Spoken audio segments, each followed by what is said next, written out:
Yo, what's going on, guys? It's your boy Simba Grove, 3100 XP MM Hunter, bringing you an in-depth PvP guide for the new expansion. In this guide, we're going to go over talents, gear, races to play, macros, add-ons, how to do big burst, and some other advanced gameplay mechanics.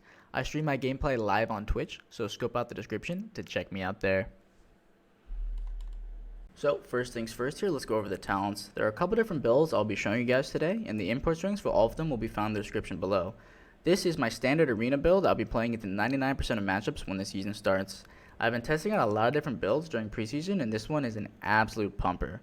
Our major sources of damage in this build are rapid fire and kill shot. So we start off by taking some extra kill shot damage into only 1 point natural mending. We finally get a somewhat real defensive here with the new Survival of the Fittest rework, a 40% damage reduction with the option. So pre-walling a go could actually matter now and protect your trinket or save you after you trinket something. The improved traps talent is a must, so you can be trapping off DR, and the new tar trap entrapment ability is very awesome. I'm very happy they added this to the game. It's actually on a different DR than your steel trap route. Intim versus knock trap is the easiest choice of the century. A 5-second stun from Mark Stunner is just an absolute game changer. The biggest weakness of MM used to be we had no stun and relied on our teammates to do it for us, but now we have control of that DR school and can impact the game in many more ways. This button has been very fun to press, whether it's to stun the kill target, CC healer, or cross the off target. Intim is a beautiful option we now have.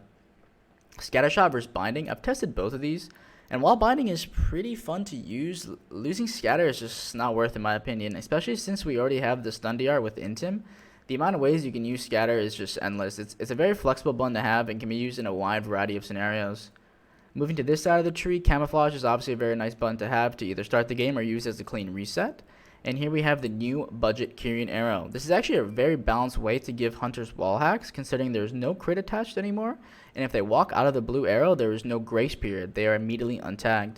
You could drop the party member point for something else depending on what you're playing, but baseline, it is nice to have. If you're playing with a melee, you could swap it out for 1 point natural mending or 1 point rejuvenating wind to get a little bit extra defensives. The rest of the tree is pretty straightforward. Explosive Shot absolutely pumps, and Steel Trap is a great utility button to have. I don't take Serpent Sting because we already have Serpent Sting attached to our aim shot from the Marks tree. One thing to note is to be careful with Arctic Bola, as it could potentially break CC, but it is required to take Explosive Shot, so we have to roll with that small risk. It's a pretty low chance and I haven't noticed it too much, but the possibility does exist. The Marks tree is pretty straightforward. I wouldn't really move around too much here. We're basically just taking talents to buff our rapid fire. The highlight of this tree is Deadeye. We get 2 kill shot charges now. This synergizes really well with the new and improved Flayed Shot called Death Blow, where we get random kill shot procs. This is just absolute pump. You can get a random kill shot proc, get somebody low into just an actual kill shot range. You can basically be kill shotting back to back, and if one of them crits, it's fucking big damn. The volley route of the tree is an efficient way to get to true shot, as it only costs 1 point compared to 2, and it also synergizes with the bottom of the tree salvo, basically turning your volley into a second explosive shot. You can basically use volley now as a flex button to either cleave people on the pillar, stop a re-stealth, or as extra burst on a random go. The true shot choices are both good. I prefer the crit during true shot over the CDR personally, but they're both good. You can't really go wrong. Depending on how the pacing of the game feels, the CDR could be better, but I like to have the extra crit. As far as PvP talents go for this build, pretty much all the builds are going to be using these 3 talents baseline: Roar Sacrifice, Spider Silence, and Survival Tactics. You could drop Ross for consecutive concussion, depending on if you're fighting like a melee, like a warrior for example. I would drop Ross or Chimera for consecutive concussion. This talent's really fun, but these 3 are pretty much baseline. I wouldn't really play anything else into most things. You could play Diamond Ice if you're fighting like SPDH and you're not getting reliable cross and your traps are just getting MD'd or reversed. But pretty much Ross, Chimera, Survival. Those are the 3 PvP talents you're going to be playing in 99% of games. Alright, so that is it for the first build, the standard arena build. Now let's take a look at the Wailing Readiness variation of this build. Basically, it's the same exact build, but instead of taking Salvo, we are going into the Wailing Arrow Readiness route. I think this build would be very good with Wizard if you're playing like in a Soul Shuffle setting, if you're playing Hunter Mage or Hunter Lock, where you're basically just turreting the whole game, you're not really getting focused. you can get a lot of value from Wailing Arrow because it resets your aim shot charges. So you can basically aim twice, Wailing Arrow, and then get more aims out. So it basically just lets you turret mode. This is basically just turret mode engaged build. Nothing too crazy here, but it's a nice little variation if you don't feel like playing Sabo, since you basically already have an explosive shot. You don't really need the extra one. And if you find yourself having a lot of aim shot uptime, this could be a very good option for you. Okay, so I have this build specifically for Feral Druids because I really like to have Scare Beast in a 2v2 setting. It's just very nice utility to have. It's our only castable CC to impact the game and slow down some of their uptime, force them to shift, etc. It's basically the same exact build as our standard arena, but we just take the point out of Sentinel's Perception and put it into Scare Beast. But it's nice to have so you can just easily swap without like trying to click around and remember what we took out, blah, blah, blah. It's just nice to have. So if you're fighting a Feral Druid in 2s and you want to cast CC on him and force him to do things, this is the build. Alright, so this is the Lone Wolf build. A couple people from my stream have been asking about it, so here it is. I messed around with it a bit, and the highlight of this build is the synergy between the Hunter's Knowledge talent and the Lone Wolf extra 10% damage. It creates some noticeable extra damage, and I would really only play this if I had a Suburb with me to hold my hand and stun everything. You lose Bursting Shot and Serpent Stalker's Trickery, but since you're going for Burst, the consistent from this isn't really worth, and since you don't have a pet, you're getting a knock here anyways. But honestly, taking Knock Drop instead of Intim feels really weird, and I would definitely recommend to most people to get used to playing with the pet and get used to the extra utility we have to do so, instead of trying to one-shot cheese. Even if I was playing with a Sub-Rogue, I personally wouldn't play this, because I think honestly having a pet with a Rogue would be nice to take some weight off your Rogue's shoulders to help cross things with Intim can be really nice.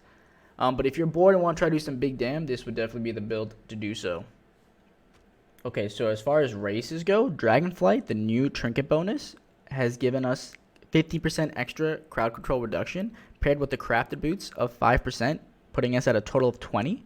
So now, no longer do you feel forced to have to play Human Rally or Orc, because every race has 20% CC reduction. So it basically opens the gates. You can play any race you want where you feel like you're going to get value from the ratio. So I think the meta for the two best races now are going to be Night Elf and Dwarf / Dark Iron Dwarf. But you can literally play anything as a hunter that you think is going to be fun. If you want to play a Goblin Hunter to get an extra disengage with Goblin Jump, go for it. If you want to play a Void Elf Hunter to get an extra port to try to make some funny plays and extra mobility, go for it. If you want to play a High Mountain Tauren to get a little High Mountain dash and get away, go for it. It really does not matter. I think the meta will be Nelf or Dark Iron, but you can honestly play anything now, which is really cool. As far as gearing goes, your stat priority is going to be Mastery, then Haste, then Crit. So unfortunately, the PvP vendor doesn't give you all 3 secondary stat options for each piece. So all the pieces that have Mastery, you're going to take Mastery, and when you have to choose between Crit or Haste, just pick Haste. So this is my gear loadout, ready for day 1 of the season. Master in everything that I could get Mastery on, and when I had to choose, I chose Haste. And these are my enchants.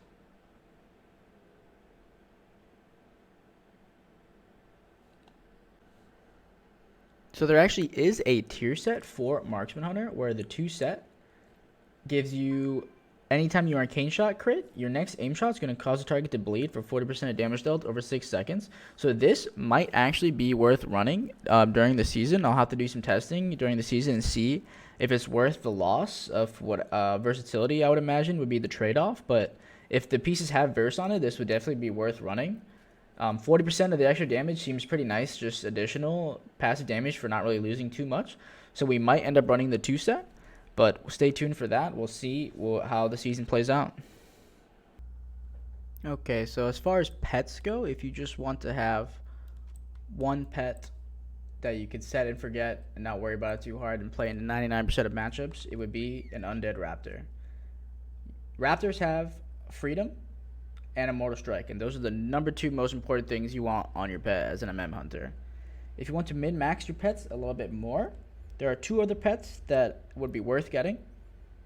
Into Rep Paladins, you want to play a not undead pet, because undead pets do get stunned by their Wake of Ashes. So I have just a normal beast pet here that still has Immortal Strike and a freedom. And then into Rogue Mage, I have a mechanical pet, Tekton, that cannot be CC'd at all. It can't be shackled and it can't be sheeped, but it does not have Immortal Strike. But into RMP, Immortal Strike isn't really as important, and it still has a freedom. So there's that. It's basically just a Roar of Sackbot that can counter combustion without being CC'd at all. So you want to make sure it doesn't get Ring of Frost, and that's the only CC that could ever really hit it. It's impossible to sheep this pet. It is impossible to shackle this pet. And I will put on the screen how you can get this pet. So a little niche usage of your pet that MM Hunter should be aware of is the use of Growl. I would recommend having a Growl bind, because if a rogue is running from you or a druid and they're trying to re-stealth and your pet is slowed, you could actually growl them from 30 yards away to grief their re-stealth. Another thing that you should be aware of as far as pet management goes is the ability Play Dead. You can actually buy it from where I am right now in the True Shot Lodge in, I think this is Legion, Broken Isles. And what you can do is if something's targeting your pet, like let's say your pet's like 20% and someone's about to aim shot it, you can feign death it and it'll stop the cast. Or if it's just low in general, if a melee is hitting it, you can feign death it, and a lot of times the warrior or whatever melee is hitting it, they'll see it low and they think they killed it, and you can feign death it, heal it, and let it get some health back, and then rise it back, and it'll get to you. It is important to note that it can't freedom or Ross you while in that feign death state, so you want to make sure after you feign death it, you get it up relatively quick again, so that you can get back to using it for the utility that you need. Okay, let's get into the optimal burst rotation. So this is going to be the most burst you could possibly do using all your buttons together. This is going to assume you're playing with a Ret, Feral, or Rogue, and that they're going to stun the target for you. So we're not going to be stunning the kill target in this rotation. So let's start in stealth, act like we're in a threes game. We're going to double tap from stealth, trap the healer. It's going to get stunned. Chakrams, explosive, pressure 2-shot 2 for the extra damage. Rapid fire on top into another volley for the double explosive back-to-back, and the stun should be over, and that's a lot of burst damage there. That is basically 2 explosive shots and a big rapid fire.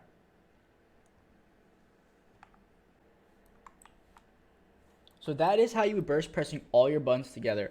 Personally, I don't think it's worth to true shot in the same go that you're double tap rapid firing, even though you do get the extra damage from this talent. I think as an MM Hunter, we have so many buttons now that you can actually spread out most of your buttons. You don't necessarily have them used together. It's very flexible. So you could do random things with your explosive shot. Like you don't even have to, you could careful aim with your explosive shot for a little mini go and get some big bursts there with a careful aim shot and explosive shot.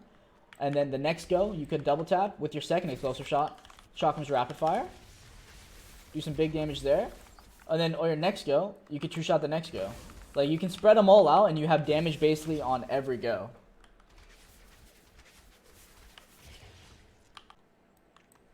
Okay, so now we're going to be looking at bursting with your stun. Let's say you're trying to kill a healer, and you want to weave a silence in as well.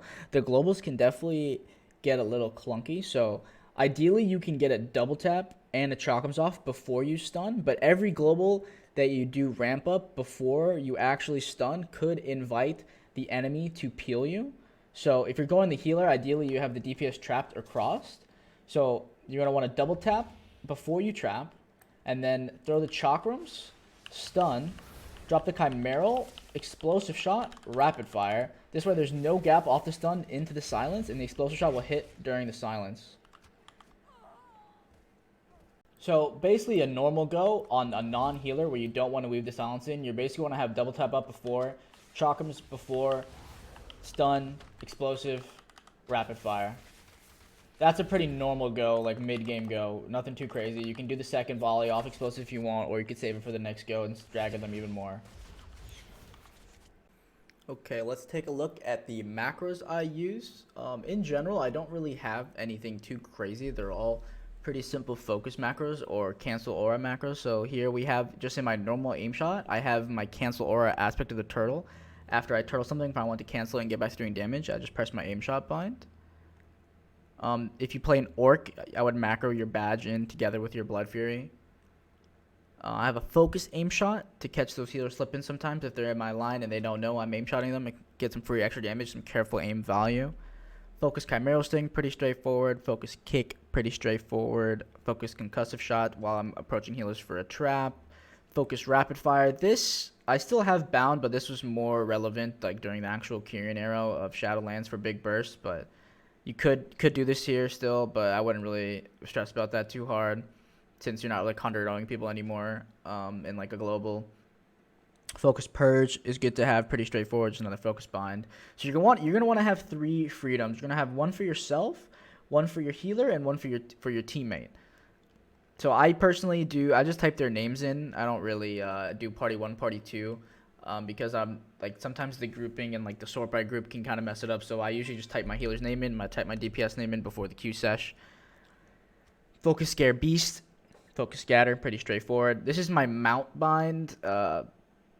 If you guys don't put all your mounts together in one bind, I don't know what you're doing. This seems pretty nice because you can get your dragon riding mount in the dragon riding zone, and then you have, you know, the normal mount in the non-dragon riding zones. And I also have my cancel aura trick shots in this bind in case I don't want to cleave to break CC. Like if I have trick shots up for some reason and I don't want to actually cleave, I'll cancel it with using that.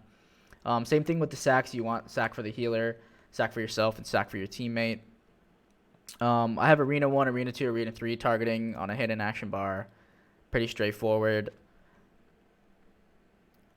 Focus Intim, pretty straightforward. I don't really have anything too crazy macro-wise. They're pretty much all just focus binds. The game is pretty much evolved to a point where there's no like hidden secret tech. It's all just pretty straightforward stuff. I would definitely recommend that every DPS have targeting binds. I know when I first started the game, I used to click my targets, and that really slows you down for how fast the game is. And in the grand scheme of things, you definitely want to be able to target the arena enemies fast. This is also a good macro to have if you want to macro your badge in with your death chakram. The last trinket slot is 14, and then the second to last is 13 for /use. You could also just have your badge on a separate bind if you maybe want to pair with your true shot. I macroed it in my chakrams, but it's a 1-minute cooldown, so I would still have it on your bar somewhere so you can see the cooldown independently. But you can basically press badge whenever now. It's not necessarily tied to your double tap. It's not necessarily tied to your true shot. It's not necessarily tied to an explosive shot. It's kind of just however when you want to press it, whenever you want to press it. So I have it personally macroed into my death chakram, but I also have it on a separate bind in case I wanted to press it at a different time. As far as add-ons go, these are all my add-ons. I'll give you just a slow scroll if you want to just read them all. But the notable highlights for the arena players that I think everybody should have are either Gladius or S Arena, Diminish to track your DR so you know when you're off stun DR, big debuffs, low-key classic numbers. This is just a visual thing, but it actually impacts your enjoyment of the game so much. It feels like you're actually doing things when you're doing things. And Omni CD to see your teammates' abilities, and Omni Bar to track interrupts. Those are definitely the big ones. And if you're recording your gameplay to try to analyze your VODs and get better, TrueFeed GCD is really nice. It shows you all your globals at somewhere in the screen. It's kind of a streamer add-on, but I used this when I was first just getting started, and I was watching back my VODs to see what my globals were and see where I could improve, where I have dead globals, what am I pressing, when I should be pressing, and comparing it to other high-rated players to see what they're pressing. It's definitely a very helpful add-on. Okay, here we got a clip from a little solo shuffle war game showcasing some of the utility we have. So we just come out of a go on me. I sack, so I'm totally fine. We're cranking the Shadow Priest. We have a lot of pressure right now, so we force a swap. So now the healer is line of sight trying to top himself up after the swap. So we just scatter trap to not deal with the death. And now you can actually use your steel trap on the healer line of sight. He's basically CCing himself then with his positioning. And we take advantage of it with the steel trap. It's undispellable, so we get so much pressure from that we force the regen and the dome. And now the priest is out of the dome, so we use our pet stun on the priest in the open instead of on the healer for CC as one might normally think.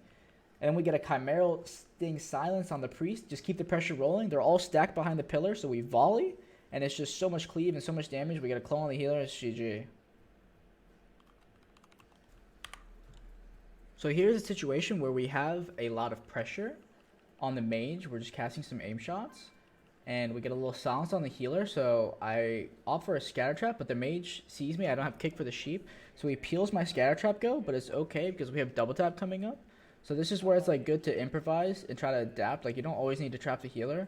I dropped the silence on the healer to cover the bash. Flop is trying to peel my go here, but we slow him with the silence and we get around the pillar so that he can't get to me. and we get the full Chalkham's Rapid Fire on this guy. We didn't stack it with an explosive shot. We didn't stack it with a volley. This is kind of what I was talking about, staggering your cooldowns. Sometimes all you need is just a Chalkham's Rapid Fire, and it's the Clothy, it's a Frost Mage, prime real estate. It takes a lot of damage. But this wouldn't have been possible without the silence on the Druid too, because it covers the Druid completely. Secure the dub. So into SPs and DHs, they can MD/reverse your trap, so it's important to cover. This is why scatter is so good. This is another use of scatter like I talked about earlier. It can be used as pre-CC for the kill target, or it can be used as cross, and it can be used to cover your trap in a situation like this. So here, I'm looking for a pet stun trap on the healer. The mage gets bolted. I trap the healer and scatter the priest so he can't MD. We're cranking the mage. And now they're stacked here too, so we get a nice little double volley, and the explosive shots hit each other. So we get a lot of extra burst, and we close out the kill. Okay, this clip is a nice example of getting value from your tar trap and your steel trap. So here we're just coming out of forcing the mage block. We have a little bit of pressure, so I'm approaching the priest, trying to bait death. The rogue is also here, getting double entrapment rooted. We bait the priest death. So now the rogue is trying to set up, but we steel trap him, and he has no outs. It's undispellable root, so the priest is looking to get away. He knows I want to trap him, but he already uses death, so I slow him, and we take it nice and slow. We get the trap, and it's game over. The priest has no trinket. We do a little Chalkham's explosive. This is what I was kind of talking about earlier, about staggering some of your cooldowns. You don't necessarily have to use everything together. Just a little nice little mini chunk into a kill shot. The job is done. Okay, that was better. We took it nice and slow. Got the trap. Okay, so as a hunter, it's important to play well defensively because we are a naturally squishy class. So you have to know when you're dead. So this round of the Soul Shuffle was kind of a good example of using your toolkit to survive. So here it was kind of a long CC chain. I was kind of forced to turtle, even though I was out of the stun. So we're trying to live. See, I tries to trank my trap. The rogue is trying to extend the go with a nice sap on my healer off of the clone. I scatter the rogue even though I'm still on stun DR. I'm watching my stun DR. I have an eye on my stun DR. This is why the add-on diminish is so nice. I'm keeping an eye on my stun DR. I tar trap the rogue to get him off me. He vanishes it, so I know he wants to stun me because he vanished the 2-second root. So I expected him to stun me, so we instantly press wall. We get the wall off right before the kidney, so we actually protect our trinket on this go by pre-walling this kidney. It's a 40% damage reduction, so we sit it. We're chilling. I trust my healer. Comes out with a ray. So we're totally fine now. Chilling, looking to do some aggressive things. But later in this clip, we will see the importance of playing well defensively. So I tried to throw a trap on that, but it was kind of Soul Shuffle, no voice. So he clones over it. I'm keeping the rogue stealth. I know they want to go me now because they just forced my wall and my turtle. So we actually feign camo here. And the rogue's trying to figure out what to do now. We feign camo, res the pet, stun the rogue in the open because he has no trinket. But right off the stun, I'm trying to deny the step. So he melds a little bit of that extra damage, and I'm getting far away. I try to flare stealth. He's trying to CC my healer and do a go on me. The Pharaoh gets a nice root on the rogue to also slow him down. We kick the clone off on the cheap shot and silence. The rogue can't get to me. He's targeting me. I see that he wants me. So he throws a blind on the healer. So we disengage out of step range. He's running at me right now, but he can't actually step to me because of this disengage. And at this point, we have Trinket, but we don't have Trinket Feign. Like, we can't pair anything with our Trinket right now. Like, all we have really is Ross. We don't have Turtle or Wall. So we're pretty much dead. We have to deny the step and force him to go someone else. So he's forced to turn and go the Feral. My Feral still has a lot of buttons, so we're totally fine. This is important to do as a hunter, to know when you're dead and when you're fucked so that you can pre-kite the go and create distance to create gaps and just slow the game down and help. And I think this actually helped us win the game because then we lived the go, and now it's pretty deep and dampening. The rogue's on the island, no buns really. GG. This is a nice clip to show some extra utility and using Pet Stun for cross. So the lead up to this game-winning scenario is that I had an old trap earlier that I missed that the rogue actually ran through. So we were planning to steel trap him off it, but we still trapped the side of the pillar awkwardly, but my Druid gets a nice clone. So with this clone cover, we are able to push the healer and look for CC now while my Feral Druid forces the block. So we're looking for CC. I could have probably waited like 2 seconds on this because there were still 2 seconds left on block, but this is the time to do it because the rogue is CC'd and covered. So we trap a little early because I know my druid is pushed up with me. We're trying to get CC, and I'm trusting my druid to get a clone off of this trap. And how do I help him get the clone off the trap? I pet stun the rogue for cross, so the rogue can't stop my druid from casting clone. We have a double tap chakrams loaded, and this pet stun secures the clone on the healer. The healer has no trinket. I pushed in a little close here and got DB'd. I probably shouldn't have done that. I also missed this kick on Poly. So we just trinket kill shot. But the big thing here is the cross. Like, look at the Gladius frame right now. Everything is covered. We have a maim on the mage, this pet stun on the rogue, and the full clone coming on the healer. And this is just the beauty of having Intim now, because he's still actually on trap DR. And we wouldn't be able to scatter him because it would have been triple DR. But we have a stun DR school, so we can actually control the game and help secure this clone on the healer and close out the game. This could have been cleaner towards the end, but that's the way she goes sometimes. So this is a nice example of a trick that not a lot of hunters know. If you play BM or Serve, you do know, but if you play MM, you're probably not used to having a pet stun. But you can actually pet stun somebody even if you're not directly in their line. You can put your pet out around the corner and stun them before you actually poke into their line. So here I'm in a 1v1 situation. The shaman's trying to push me, and I move my pet at him before I poke out from the pillar, and I stun him. And then I come into his line for the rapid fire. I'm trying to deny any uptime because I'm pretty low, right? So then we volley off the pet stun into a silence. And that's all she wrote. Thank you guys so much for watching. I hope you found some value from this guide and learned a thing or two. Please remember to drop a like and subscribe if you haven't already. And check me out live on twitch.tv/SimbaGrove.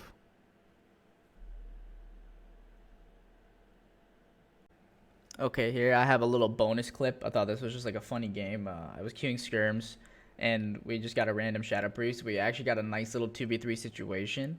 See if you can see all the ways that we use our different utility to impact the game and secure a W. See, we got a Shadow Priest. Okay. Kill the DH.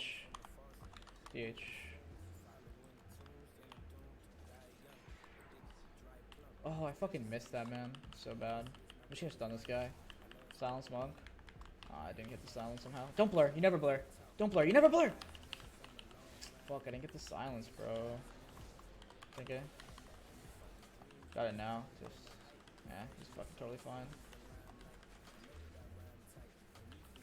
I swear I looked at this monk and pressed silence. Why did it? It didn't go off, though. Must have, like, just been right around the corner. Root that guy. So this guy can actually die, like.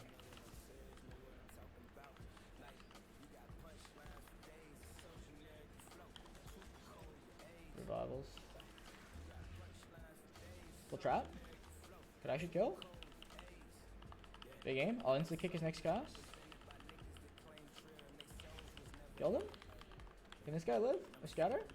I'm totally fine actually, like I won't die. Kick his next cast. Root this guy? Is there a bleed on my pet? I healed a full.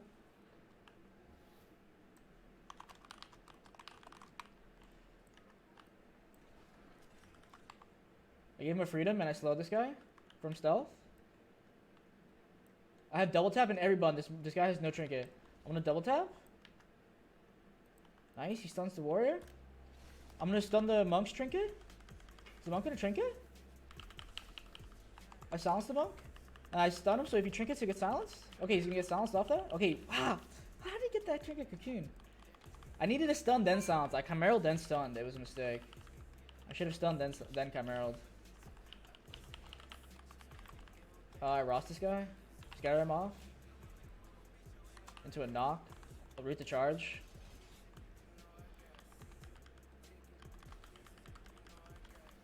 I have a freedom for my priest too on connect. Two shot. Give him wall hex. Give him wall hex. Disengage. Full trap. Bruh. Where's my trap? What happened to my trap? Fuck, I should have saved my scatter for the warrior peels maybe. I try to trap him on his charge maybe. On his bolt. Yeah, got a mid charge. I have a double tap. I can silence healer actually. Oh wait, he's silence healer. I'll just send it then. I'll stun the warrior. Fuck it. Big damn. Incaps me. Little prick. I trinket trap. Win. Woo! Easy money.